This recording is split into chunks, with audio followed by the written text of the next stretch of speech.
Hola, what's up everybody? Just got to the job site. So today we're replacing an evaporator coil for a BlueAir ice machine. Now we ran a call for them a while back when I had done, it was like a day of warranty work. They had just found us, asked us to do it, and hadn't done anything for a while. I think that was last year. And they called again, asked if we could do a favor for them.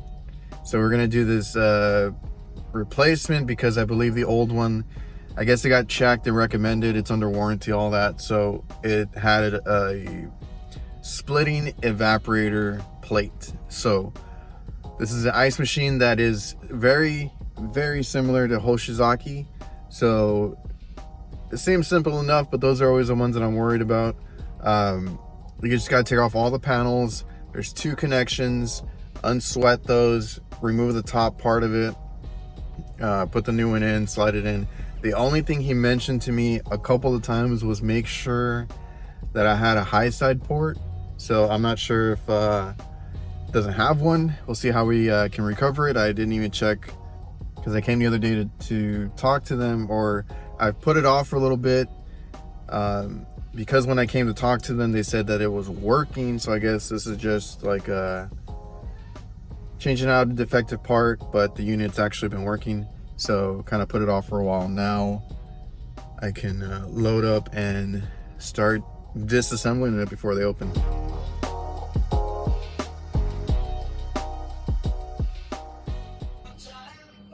it's ridiculous.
All right, looks easy enough, right?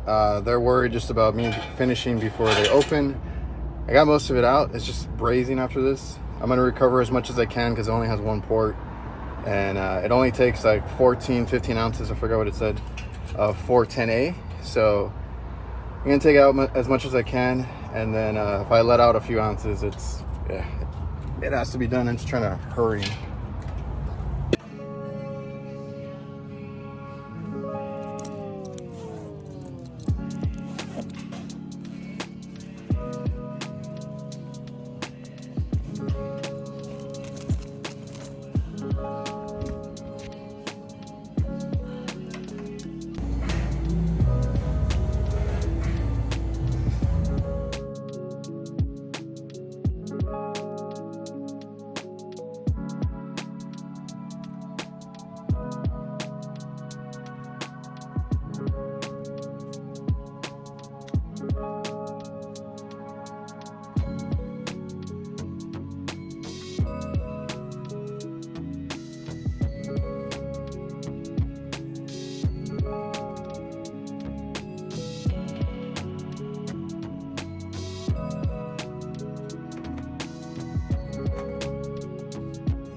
How the fuck?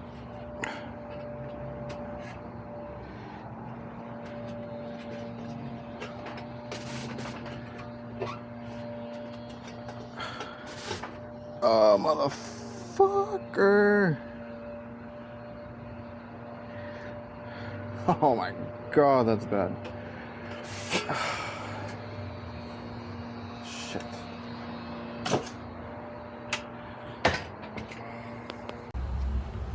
Okay, this is what I was confused about. This one is very different. This one you can see it has like these little pins, and that's what they were complaining about.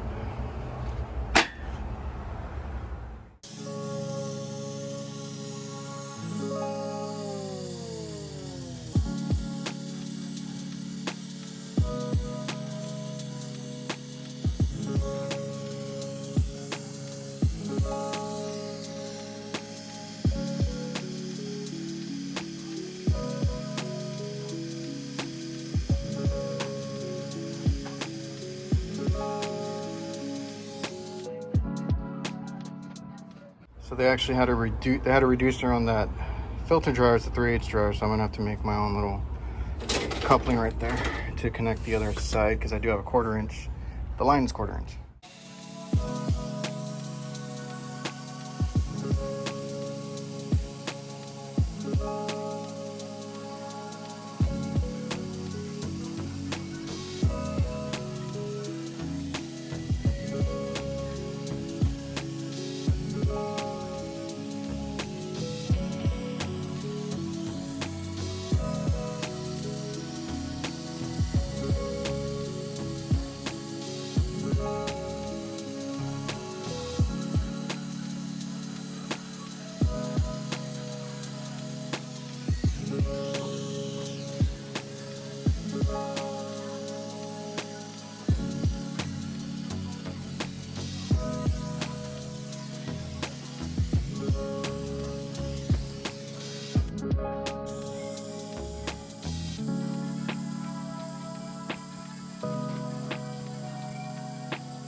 All right, I just went through like, I counted like 5 or 6 street lights that are just completely off.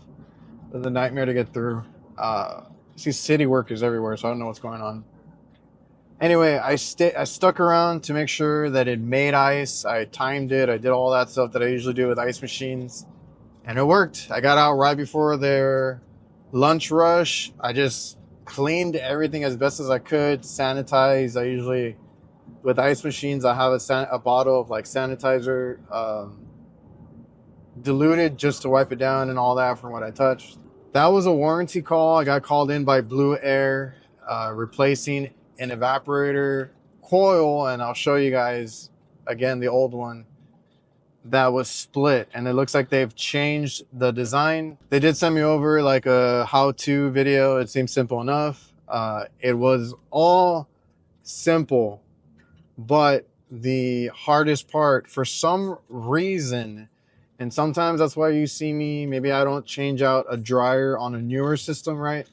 it was just installed, or we just replaced the dryer and then we have to go in there and do something else, I might not replace the dryer if it's a hassle. So this one, I wanted to do right because it's a warranty call. I want to make sure I covered all covered my ass basically.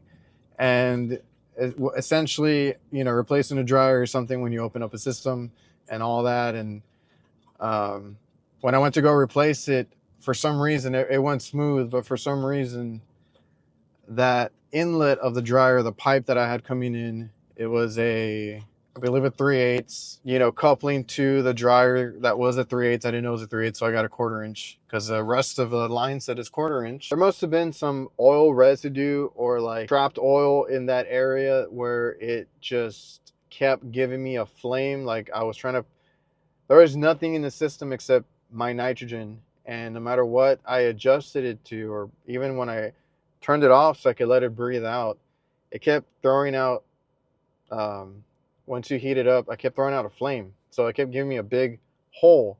I essentially had to take that out and repipe an extension, a 1/4 inch extension there.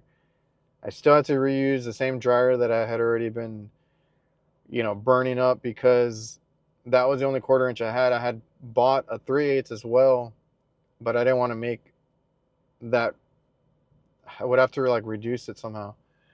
But I had to reuse it, so I just had to make an extension to bring the dryer further up and then braze it over there. Once I did that, it was fine. I was able to braze in that extension piece and then braze in the dryer. No issues. Did a pressure test. Everything was fine. The actual evaporator was super simple to do. It was just a dryer that gave me issues. All right, let's see how long my camera lasts. So like I said, I couldn't explain in there. I was not going to be able to unsweat this cleanly. They showed a how-to video where they did, but I was like, no, I'm going to char. I guess it wouldn't matter on this one, but I'm going to char plastic. I'm going to make it smell and smoke in there. So decided just to cut it, right? It's kind of like how you guys will see people cut out, what do you call it? Reversing valves. Kind of took that approach to it. So did not need to cut this one. I saw two and I thought that was it. So you cut out the lines, cut out further back on the damage or the part that you're replacing, right? So it didn't matter if I cut this and damaged that part of it. And then I left, as you can see, like in this one, on what was left, there was a coupling and I was able just to unsweat that, and I would have my joints to connect back to the new one. And I think I already showed this, but this is why they wanted it replaced, because it was all separated. The lady said it was still making ice, so they weren't even aware of what was going on. It was just a warranty thing that they wanted to get done.